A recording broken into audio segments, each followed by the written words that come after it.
Bada bing, bada boom. True love. Let's continue reading the book by Thich Nhat Hanh. I have very little storage on the computer today, so this is going to be an extra short one, just letting you know. Today we start with restoring peace within yourself.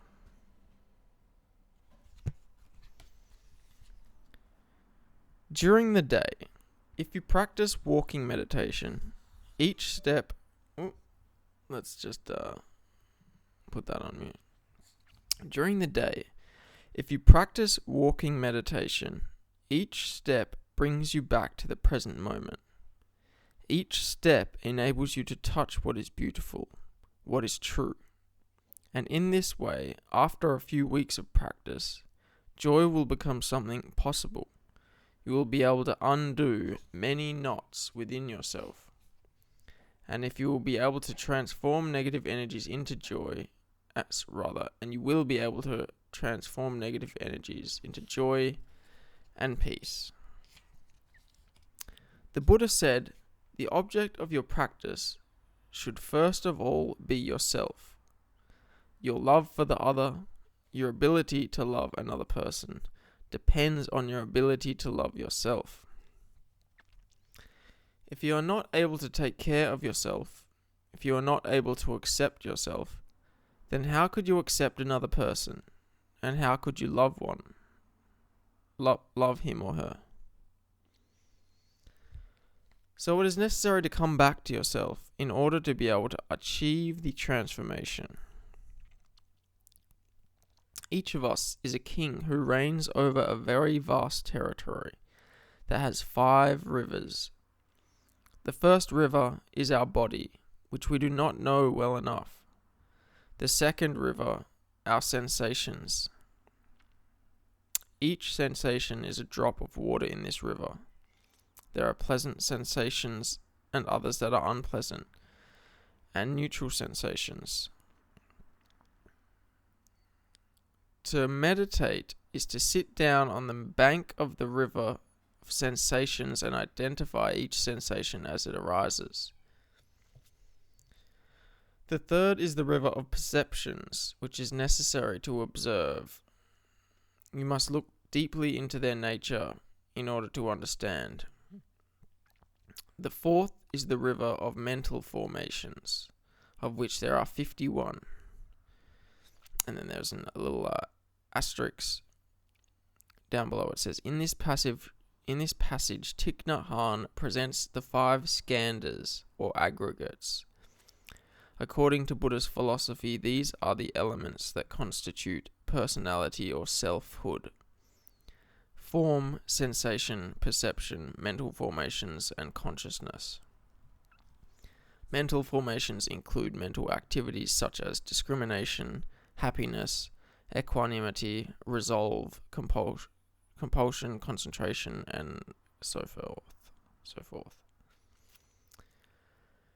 And finally, the 5th is the river of consciousness, which we just touched on. Our territory is really very vast, but we are not responsible kings or queens. We always try to dodge away, and we do not keep up a real surveillance of our territory. We have the feeling that there are immense conflicts there, too much suffering, too much pain, and that is the reason we are very hesitant to get back to our territory. Our daily practice consists in running away. If we have a moment free, we will make use of it to watch television or read a magazine article, so we will not have to go back to our territory. We are afraid of the suffering that is inside us, afraid of war and conflicts. The practice of mindfulness, the practice of meditation, consists of coming back to ourselves in order to resolve peace and harmony. To restore peace and harmony. The energy with which we can do this is the energy of mindfulness. Mindfulness is a kind of energy that carries with it concentration, understanding, and love. If we come back to ourselves to restore peace and harmony, then helping another person will be a much easier thing. Caring for yourself, re-establishing peace in yourself, is the basic condition for helping someone else. So that the other can stop being a bomb, a source of pain for ourselves and others, you really have to help him to defuse the bomb.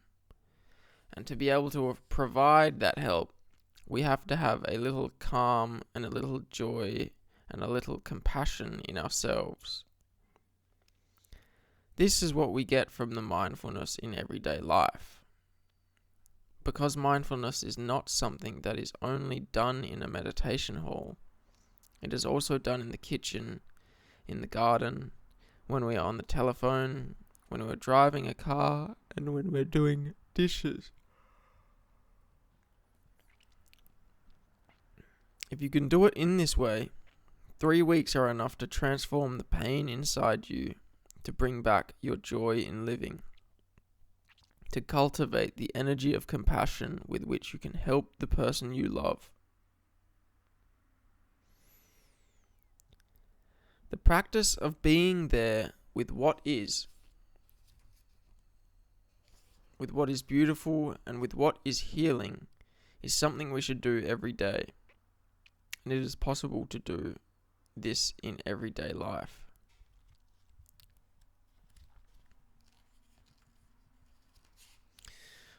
Just wary of the fact that I have very little space on this computer today, and next chapter is bigger than the one I just read. Don't think I've got that much time. So I just want to go over this little analogy here. The analogy of us being royalty who reign over territory of rivers. Each of us is a king who reigns over a very vast territory that has 5 rivers. In this case, these 5 rivers refer to the 5 Skanders or aggregates. And the aggregate meaning things that combine to form things made of things, and also things that are made of other things. So like things that are aggregated are things that are made up of lots of different things. So the 5 Skanders are kind of like the infinitude of existence in all its planes, from which our experience is aggregated. Our idea of ourself and what we think we are is aggregated from all the kind of phenomena out there, whether those be mental phenomena, perceptions, sensations, physical feelings. Our personality or self arises from these aggregates. This aggregation process of aggregates. So the first river is our body, which we do not know well enough. We do not know the expansiveness of our body, nor the depth. The second being the river of sensation, the sensation that come to us through, whether that's the body or through that's the mental. Then we have perceptions arising from the sensations, the categorization of things. Then mental formations, and finally consciousness. So these are apparently the 5 aggregates of self, or of the self we come to identify with, are just these 5 planes, these 5 territories, or